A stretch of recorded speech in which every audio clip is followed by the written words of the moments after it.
খুব মন দিয়ে শুনবেন, যতক্ষণ থাকবেন মন দিয়ে শুনবেন, বুক ভরে একটু প্রেম সম্পত্তি নিয়ে যাবেন, যাতে আগামীকাল থেকে আবার গৌর হরির প্রেম যাতে নতুনভাবে দেখতে পান।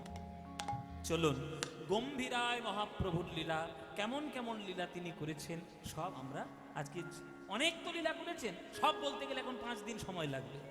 হ্যাঁ, সব তো বলা যাবে না 3 ঘন্টায়, যতটুকু আমরা সাধ্য ততটুকু আমরা গাইব। চলুন সবাই মিলে আমরা একটু মহাপ্রভুর গম্ভীরার লীলা আস্বাদন করি।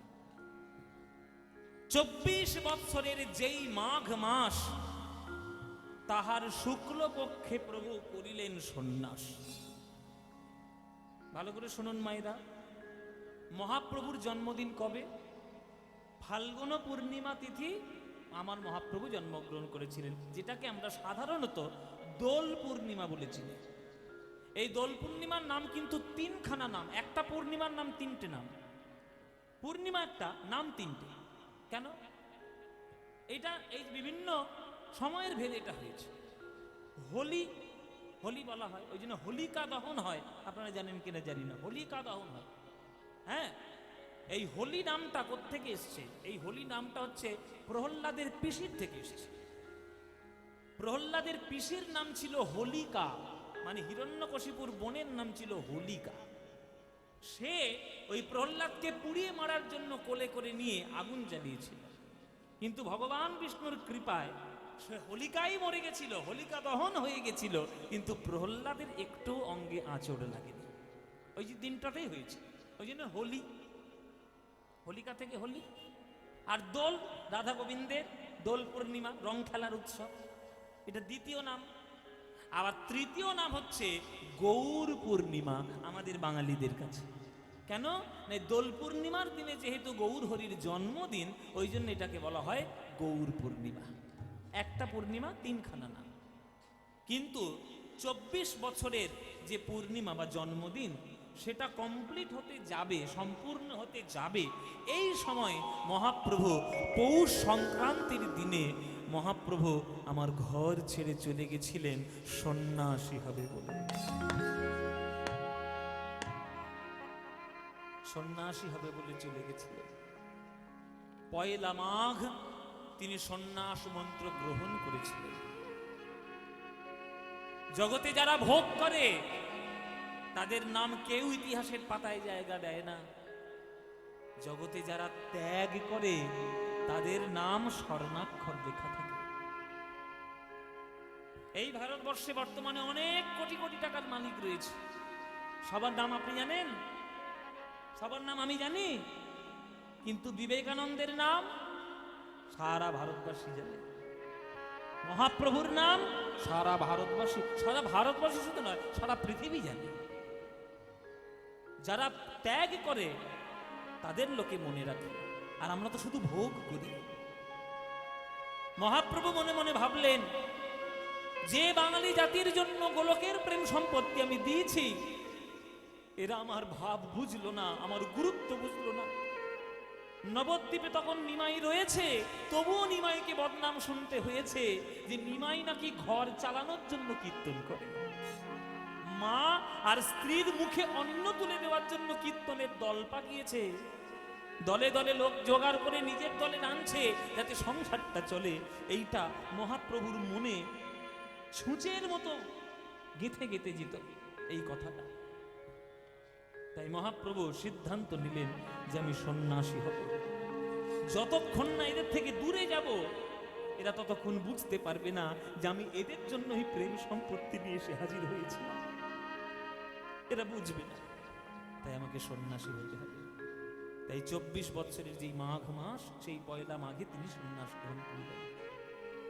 সকল নবদ্বীপবাসী ভক্তকে কাঁদিয়ে, তার স্ত্রী বিষ্ণুপ্রিয়াকে কাঁদিয়ে, আমার মা সচি তাকে কাঁদিয়ে, আমার নিমাই সকাল বেলায় এসেছেন কাটোয়ায় সুরধনির তীরে কেশব ভারতীর আশ্রমে তিনি সন্ন্যাস মন্ত্র নেবেন। ও মায়েরা, পৌষ সংক্রান্তির দিনে আমরা কি করি? পৌষ সংক্রান্তির দিনে আমরা কি করি? হ্যাঁ, পিঠা করি তো। পিঠে পুলি পায়েস। আর ওই দিনটা একটা তিথি, ওই তিথিটার নাম কি? মকর সংক্রান্তি। এই মকর সংক্রান্তিতে আমরা সবাই কোথায় যাই? গঙ্গাসাগর। সব তীর্থ বারবার গঙ্গাসাগর। এখন একবার না, এখন বারবার, এখন প্রচুর বার। এই যে গঙ্গাসাগরের মেলায় পৌষ মাসের সংক্রান্তিতে হবে, তাহলে সংক্রান্তির সময় সবার একটা মনের বাসনা থাকে, একটু গঙ্গা স্নান করব। সারা বছর তো কিছু পুণ্য টুণ্য করি না, একদিন গঙ্গা স্নান করলে যদি একটু পুণ্য হয়।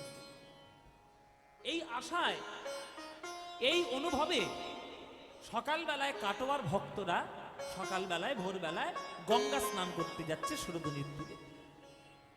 আর সুরধনির তীরে গঙ্গা স্নান করতে যে একবার ওই সুরধনির তীরে ওই বট গাছের তলায় গিয়েছে, আর সেই বট গাছের তলায় ভোরবেলায় মহাপ্রভু আমার নিমাই আমার বসে আছে উপরের দিকে তাকিয়ে, আর মনে মনে ভাবছে আজকের আমার জীবনের শেষ সংসারের দিন, আমার একটা নতুন জীবন আমি আজকের থেকে পাবো দীক্ষা নেওয়ার পর। এটা মহাপ্রভু ভাবছে। আর দলে দলে লোক ওই সুরধনির তীরে যাচ্ছে। মায়েরা, যে একবার ওই বট গাছের তলায় আমার গৌরাঙ্গের রূপ দেখছে, আর তার ঘরে ফিরে আসার ক্ষমতা নাই, বরফের মতো জমাট হয়ে ওইখানে চুপ করে দাঁড়িয়ে যাচ্ছে। ও তো আমাদের নিমাই পণ্ডিত, এ তো আমাদের প্রাণের নিমাই, নবদ্বীপের নিমাই। সে আজকের এসছে সন্ন্যাসী হতে। এ তো অভূতপূর্ব দৃশ্য। জমাট হয়ে যাচ্ছে বরফের মধ্যে। হ্যাঁ, ওই জন্যে কি সুন্দর গান শাস্ত্রে লিখছে। কাঞ্চন নগরে এক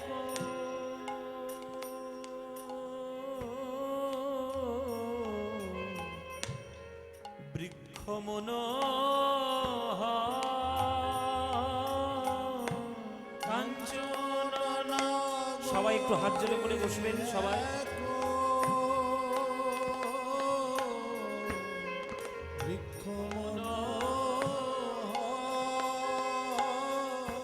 আস্তে সবাই একটু করজোরে বসবেন। এই যে প্রসঙ্গটা আমি আলোচনা করতে শুরু করেছি, ইতিহাসের পাতায় বড় গুরুত্বপূর্ণ দিন।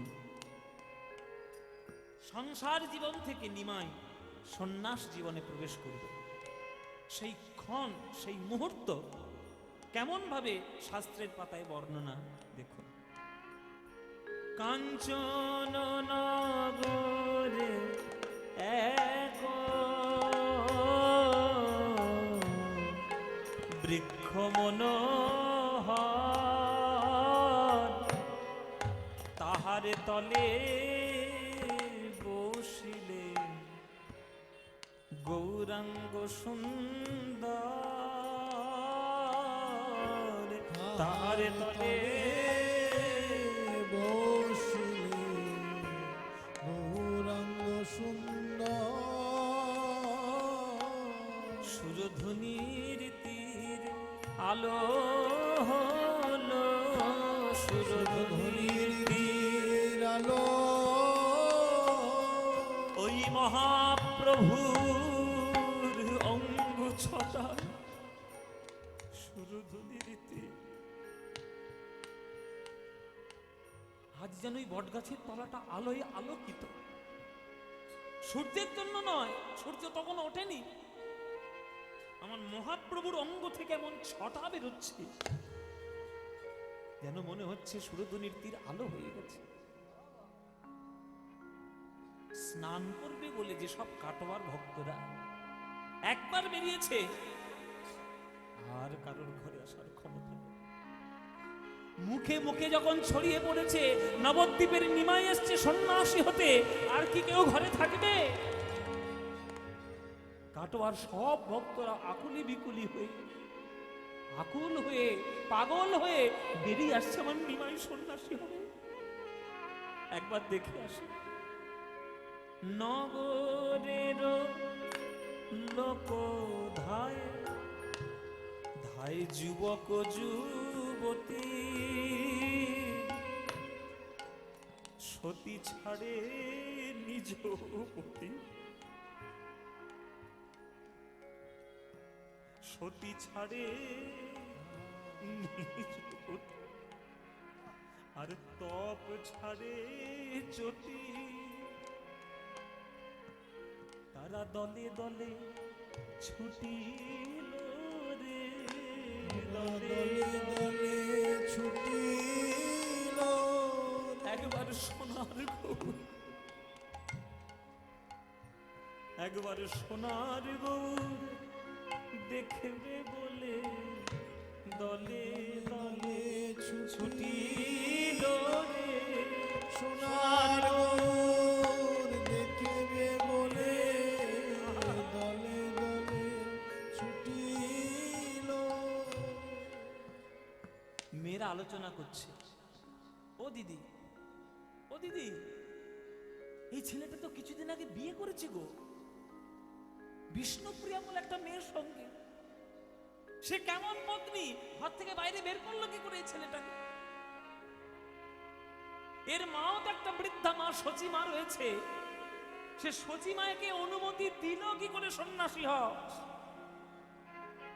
এই যদি আমাদের ছেলে হতো গো, সোনার শিকল পায়ের মধ্যে জড়িয়ে বুকের কাছে ধরে রাখতাম, সোনার শিকল জড়িয়ে রাখতাম। আসলে মনে হয় কি জানো, মায়ের বোধহয় গলার উপর পা তুলে হত্যা করে এসেছে, বউটার বোধহয় গলা টিপে হত্যা করে এসেছে।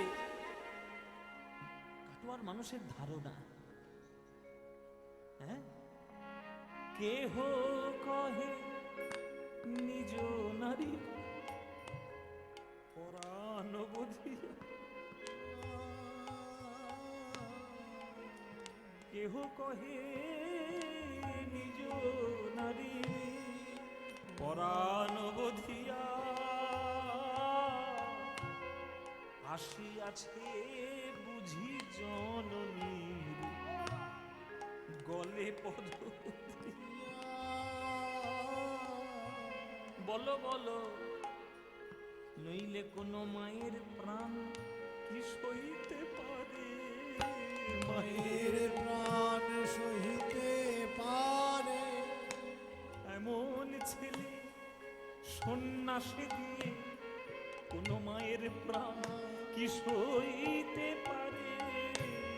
এমন ছেলের সন্ন্যাস দিয়ে মায়ের প্রাণ সহিতে পারে। ও মায়েরা, তোমরা তো মা, এ কথা কেউ বুঝবে না তোমরা ছাড়া। একটা নারী, একটা রমণী নিজেকে কত ভাগ্যবতী বলে মনে করে, সে যখন জানতে পারে সে এক সন্তানের জননী হতে চলেছে। তোমরা অনুভব করতে পারছো? 10 মাস 10 দিন গর্ভ ধারণ করেছে, রক্ত মাংস পুষ্টি সব নিঃশেষ করে সন্তানটিকে উদরের মধ্যে, গর্ভের মধ্যে বড় করছে।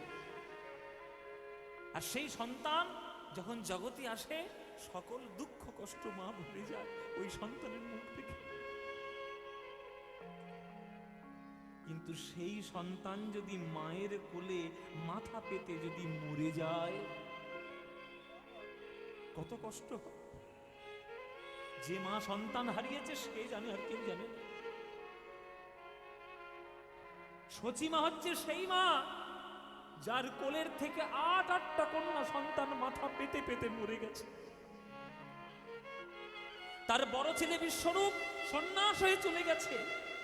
তার স্বামী জগন্নাথ মিশ্র তাড়াতাড়ি অকালে তিনি পরলোক গমন করেছেন। মনের দুঃখ ভোলার জন্য নিমাইকে বিয়ে দিয়েছিল লক্ষ্মীপ্রিয়া বলে একটা মেয়ের সঙ্গে, সেও তাড়াতাড়ি সর্পদংশনে মৃত্যুবরণ করেছে। কেবলমাত্র আশা ভরসা তার নিমাই। তাহলে কোন মা তার শেষ সম্বলটুকু এই সন্ন্যাসের পথে কি ছেড়ে দিতে পারে? কোন মায়ের প্রাণ কি সইতে পারে? মায়ের প্রাণ ছেলে সন্ন্যাস দিয়ে কোন মায়ের প্রাণ কি সইতে পারে? এমন ছেলে সন্ন্যাস দিয়ে মায়ের প্রাণ সহিতে পারে। ও এমন ছেলে সন্ন্যাস দিয়ে কোন মায়ের প্রাণ কি সইতে পারে? এমন ছেলের সন্ন্যাস দিয়ে মায়ের প্রাণ সহিতে পারে। কেশব ভারতী এসেছে। নিমাই, কেন এসেছো নিমাই? গুরুদেব, আপনি তো সবই জানেন, আপনার চরণে সন্ন্যাস মন্ত্রে দীক্ষা নিতে এসেছি। এই বয়সে সন্ন্যাস নিমাই? তোমার বয়স কত? 24 বছর এখনো পূর্ণ হয়নি, আর তুমি সন্ন্যাস নিতে এসছো? ভারতবর্ষের ধর্ম, ভারতবর্ষের সংবিধান তোমার জানা নাই? ব্রহ্মচর্য, গার্হস্থ, বানপ্রস্থ, সন্ন্যাস। একটা মানুষের আয়ু যদি 100 বছর হয়, তার 25 বছর পর্যন্ত ব্রহ্মচর্য পালন করতে হয়। 25 থেকে 50 তার গার্হস্থ জীবন, 50 থেকে 75 তার বানপ্রস্থ জীবন, তারপরে সে সন্ন্যাসের পথে যেতে পারে। আর তুমি 24 বছর বয়সে সন্ন্যাস হতে এসছো? আমি দিতে পারবো না নিমাই, বাড়ি যাও। ঘরে মা আছে, ঘরে স্ত্রী আছে, যদি চলে আসো অন্যায় হবে, অপরাধ হবে। অগ্নি সাক্ষী করে বিয়ে করেছো ও বিষ্ণুপ্রিয়াকে। প্রভু বলছে, আমি যা বোঝার বুঝেছি গুরুদেব, দয়া করে বয়সের দোহাই দিয়ে আমাকে বাড়ি পাঠিয়ে দেবেন না, বাড়ি পাঠিয়ে দেবেন না দয়া করে। কেন? বলে যার হয় তার চারেই হয়, আর যার হবার নয় তার 400তেও কখনো হবার নয়। আপনি বয়সের দোহাই দিলেন, 50 বছর থেকে নাকি বানপ্রস্থ শুরু হবে। এখন 50এই যদি তার ভক্তির উদয় না হয়, 50এই যদি তার সদ্বুদ্ধির উদয় না হয়, তাহলে তার দ্বারা হরিনাম হবে না। গুরুদেব, 50তেও হয় না, 50তেও হয় না, 50তেও হয় না, 50তেও হয় না, পঞ্চ অহংকারে না ভাঙিলে 50তেও হয় না, অহংকার না ভাঙিলে 50তেও হয় না। পঞ্চ অহংকার। আস্তে আস্তে, ও এত কথা কেন? যার যাবার চুপচাপ চলে যান, কথা বলে বলে যাবেন না, আটশোটার পরিবেশ নষ্ট হচ্ছে। 50 বছর বয়স হয়ে গেছে, 5খানা অহংকার তার যায়নি, তার দ্বারা হরিনাম হবে না। পঞ্চ অহংকার কি কি? জাতি বিদ্যা মহত্তঞ্চ রূপ যৌবনে বা বচন, 5টা অহংকার। কেশব ভারতী বলছে, ঠিক আছে, 50 যদি না হয় 60 বছর বয়সে নিশ্চয়ই হবে। প্রভু বললেন, 60তেও হয় না, 60তেও হয় না, ষড়রিপু না কাটিলে 60তেও হয় না, ষড়রিপু না কাটিলে 60তেও হয় না। কাম, ক্রোধ, লোভ, মোহ, মদ, মাৎসর্য, 6টা রিপু। বন্ধন যদি কাটাতে না পারো, 60 বছর বয়সেও হবে না, 70 বছর বয়সে নিশ্চয়ই হবে নিমাই। বলে 70তেও হয় না, 70তেও হয় না, সপ্তদশ ভেদে না জানিলে 70তেও হয় না। সপ্তদশ ভেদে না জানিলে 70তেও হয় না। আহ, তর্ক করো না নিমাই, 80 বছর বয়সে নিশ্চয়ই হবে। প্রভু বললেন, 80তেও হয় না, 80তেও হয় না, অষ্টপাশ না কাটিলে 80তেও হয় না। অষ্টপাশ না কাটিলে 80তেও হয় না। ঘৃণা, লজ্জা, ভয়মান, কুলশীল জাতীয় অভিমান যদি কাটাতে না পারো, 80 বছর বয়সেও তোমার দ্বারা হরিনাম হবে না। ঠিক আছে, ঠিক আছে নিমাই, 90 বছর বয়সে নিশ্চয়ই হবে নিমাই। বলে 90তেও হয় না, 90তেও হয় না, নববিধা ভক্তি না জন্মিলে 90তেও হয় না। বিধা ভক্তি না জন্মিলে 90তেও হয় না। শ্রবণং কীর্তনং বিষ্ণু শরণং পাদ সেবনম অর্চনং বন্দনং স্বক্ষং রাস্বং আত্মনিবেদনম। এই 9 ধরনের ভক্তি যদি তোমার না হয়, 90 বছর বয়সেও তোমার দ্বারা হরিনাম হবে না। ঠিক আছে, তাহলে 100 বছর বয়সে নিশ্চয়ই হবে নিমাই। তখন প্রভু আমার হি হি করে হাসছে। হাসছো কেন নিমাই? হাসছো কেন? বলে, গুরুদেব আপনার কথা শুনে আমি হাসছি। আপনি 10 10 10 10 50 থেকে শুধু বাড়িয়েই চলেছেন, বাড়িয়েই চলেছেন, যাতে আমি সন্ন্যাসী না হই। আপনি বলছেন 100 বছর বয়সে হরিনাম হবে, আমি বলছি হবে না। প্রথম কারণ 100 বছর বাঁচবো কিনা সন্দেহ রয়েছে। কি গো হাবড়া বাণীপুরের লোকেরা, এই যে তোমরা আজকের গান শুনতে এসছো, আমাকে চারিদিকে ঘিরে বসেছো, এখানে যারা যারা গান শুনছো 100 বছর কে বাঁচবে 100% গ্যারান্টি? হাত তোলো। গ্যারান্টি দিতে হবে কিন্তু, 100 টাকা স্ট্যাম্প পেপার নিয়ে আসবো আমি। কে বাঁচবে? কারোর হাত তোলার ক্ষমতা নেই, কেউ সবাই হাত তুলে হাত পিছনে চাদরের মধ্যে ঢুকিয়ে রেখেছে। তাও যদি বাঁচতো, ও মায়েরা, বাঁচার ইচ্ছে ছিল, তাও যদি বাঁচতো, ওই 2020 সালে মুখ পোড়া করোনা ঢুকে সব সর্বনাশ করেছে, সব ফুসফুসি ডাউন হয়ে গেছে। কি করে বাঁচবেন? প্রভু বলছে 100 বছর বাঁচবো কিনা সন্দেহ রয়েছে, যদিও বা বেঁচে যাই তবুও হবে না। বলে কেন? সৎ সঙ্গ না করিলে একসাথেও হয় না। সাধু সঙ্গ না করিলে একসাথে হয় না, সৎ সঙ্গ না করিলে একসাথেও হয় না। সাধু সঙ্গ না করিলে একসাথে হয় না। 100 বছর বয়স হয়ে গেল, অথচ হরিনামের নাম শুনলে কানে আঙুল দেয়। ও বাবা, এরকম লোক কলকাতা শহরে তো ভর্তি হয়ে আছে, শহরে শহরে। কীর্তন আর কেউ শোনে নাকি? সখী রে, মরি রে, হায় রে, বাবা রে, মা রে, কি হলো রে, এই তো কীর্তন। আর কেউ শোনে? ওর থেকে অনেক ভালো ভালো গান আছে। কাঁচা বাদাম ভাজা বাদাম খুব ভালো গান। কাঁচা বাদাম ভাজা বাদাম, আর সামনের বছর বেরোবে ভাজা ছোলা কাটা ছোলা, খুব ভালো গান। ওসব কীর্তন শোনে কেউ নাকি? 100 বছর বয়স হয়ে গেল তবুও সদ্বুদ্ধি হৃদয় হলো না, তার জন্য হরিনাম হবে না। কেশব ভারতী বলছে ঠিক আছে ঠিক আছে, 110 বছর বয়সে নিশ্চয়ই হবে। বলে 110এও হয় না, 110 হয় না, 10 ইন্দ্রিয় না কাটিলে 110এও হয় না। 10 ইন্দ্রিয় না কাটিলে 110 হয় না। চক্ষু কর্ণ নাসিকা জিহ্বা ত্বক মুখ পাদ পানি পায়ু উপস্থ, 10টা ইন্দ্রিয়, এইটার বন্ধন যদি কাটাতে না পারো 110 বছর বয়সেও হবে না। ঠিক আছে 120 বছর বয়সে নিশ্চয়ই হবে। হবে না গুরুদেব? 120এও হয় না, 120 হয় না, বিষয় বিষ না কাটিলে। ভালো করে শুনে নাও, তোমরা তো বুড়ো বুড়ি হয়েছো, আর কিছুদিন পরেই চলে যাবে। কিছু মনে করো না, সত্যি কথা বলছি তো, গায়ে লাগতে পারে। এখন তোমরা সন্ধ্যের পার্টি, আমি হলাম এখন দুপুরের পার্টি।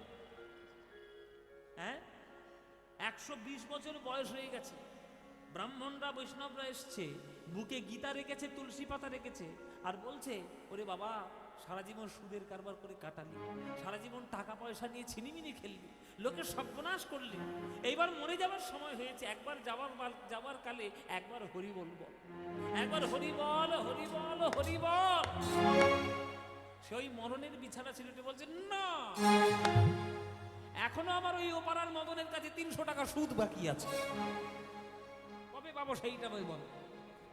মানে টাকা পয়সা ঘাঁটতে ঘাঁটতে এত অভ্যাস খারাপ হয়ে গেছে যে মরণকালে পর্যন্ত টাকার কথা মনে পড়ছে, হরি বল নাম একবার উচ্চারণ করতে পারছি।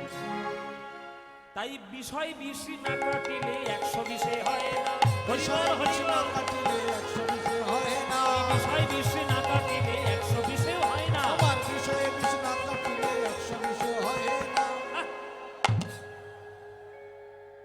তোমার সঙ্গে তর্ক করা আমার বৃথা, আমার ঘাট হয়েছে নিমাই, আমি তোমার সঙ্গে তর্ক করবো না। যাও, তোমাকে আমি সন্ন্যাস মন্ত্রের দীক্ষা দেবো, যাও মুন্ডন করে এসে যাও। মুন্ডন, মধু পরামানিকের কাছে মুন্ডন করতে হবে তোমায়। মধু পরামানিক, মুন্ডন মানে কি মায়েরা? নাড়া হওয়া। আমরা বাংলায় সোজা কথায় বলি নাড়া হওয়া, ভালো কথায় বলে মুন্ডন করা। হ্যাঁ, এই হচ্ছে মধু পরামানিক। ও মায়েরা, এটা মধু পরামানিক। এই মধু, মধু, হ্যাঁ কে? ও ঠাকুর, বলো ঠাকুর কি হয়েছে? প্রভু বলছেন মধু আমাকে একটু মুন্ডন করিয়ে দিবি বাবা। শোনো ঠাকুর, আমি হলাম বামুনের নাপিত, বামুন ছাড়া কারোর মাথায় খুর ঠেকাই না, আর আমার একটা বদনাম আছে, ফেলো করি মাখো তেল, আমি কি তোমার পয়সা ছাড়া আমি কারোর মাথায় খুর ঠেকাই না। তা আমাকে পয়সা দাও, দাও পয়সা দাও, আগে পয়সা দাও, মুন্ডন করিয়ে দেব। প্রভু বলছে, ওরে মধু, ঘর থেকে যখন বেরিয়েছি আমি তো আর পকেটে করে পয়সা নিয়ে আসি, টাকা পয়সা সোনা দানা গয়নাগাটি আমি করি তোকে দিতে পারবো না বাবা, তবে তার বদলে তোর হাত ধরে আমি একটা কথা দিয়ে গেলাম, তোকে আমি ভবনদী পার করে দেব।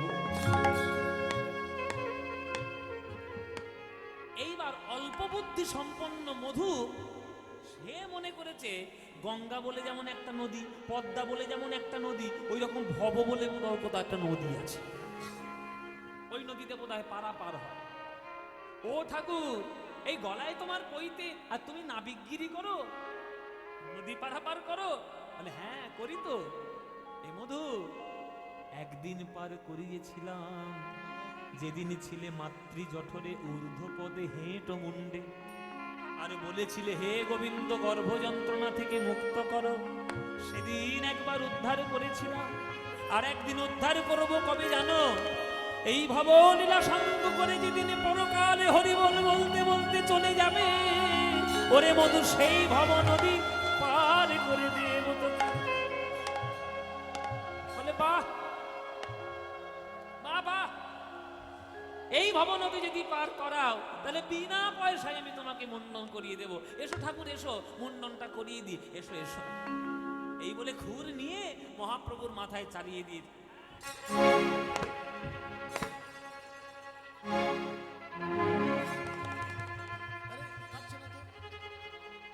যতবার টান দিচ্ছে ওই খুর স্লিপ খেয়ে চলে যাচ্ছে। মধু বলছে কই এক্ষুনি তো ধার দিয়ে নিলাম, কই কাটছে না তো।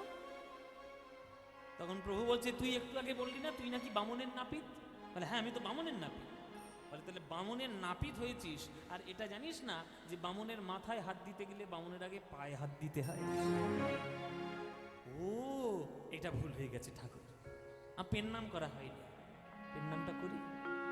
এই বলে যেই মহাপ্রভুর চরণে প্রণাম করতে গেছে মধু পরামন, যেই প্রভুর তলা দেখেছে পায়ের তলা শঙ্খ চক্র গদা পদ্মের চিহ্ন রয়েছে, মধু চমকে উঠিলে এ কি শঙ্খ চক্র গদা পদ্ম, এ তো আমার নারায়ণের পায়ের তলায় থাকে, তাহলে নিমাই কি আমার নারায়ণ?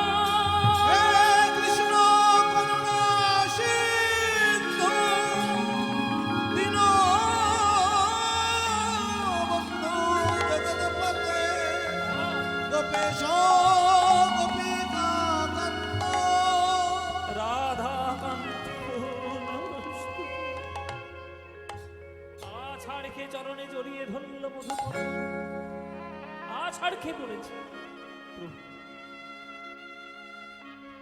তুমি আমার নারায়ণ, তুমি আমার নারায়ণ, নারায়ণ আমার কাছে এসছে মুন্ডন করতে, আমার কত বড় সৌভাগ্য। আর নবদ্বীপের নিমাই এসছে মুন্ডন করতে, আমার কত বড় দুর্ভাগ্য।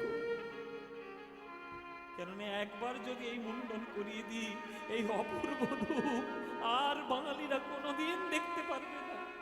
ওই ঘাড় পর্যন্ত কোকড়ার চুল, ওই আর কেউ দেখতে পাবে না প্রভু। এই চরণটা জড়িয়ে ধরে বলছে, ওগো নিমাই, আজ তোমার চরণে আমি কথা দিলাম, এই মুন্ডন হলো আমার জীবনের শেষ মুন্ডন,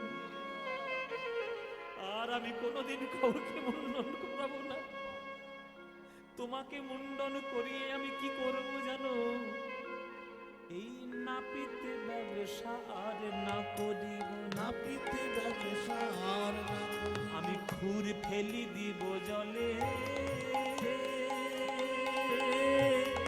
নাপিত ব্যবসা আর না করিব, খুর ফেলি দিব জলে। ওগো প্রভু তব শনে যাব, আমি গৌর গৌর গৌর তব শনে যাব, তব শনে যাব, তব শনে যাব, মাগিয়া খাইব রসিকানন্দে বলে। তব শনে যাব, মাগিয়া খাইব রসিকানন্দে বলে। প্রভু আমি তোমার সঙ্গে যাব, প্রভু আমি তোমার সঙ্গে যাব, প্রভু তোমার চরণে ধরে ধরে আমি তোমার সঙ্গে যাব প্রভু তোমার চরণ ধরে আমি তোমার সঙ্গে যাব প্রভু তোমার চরণ ধরে মুখে গৌর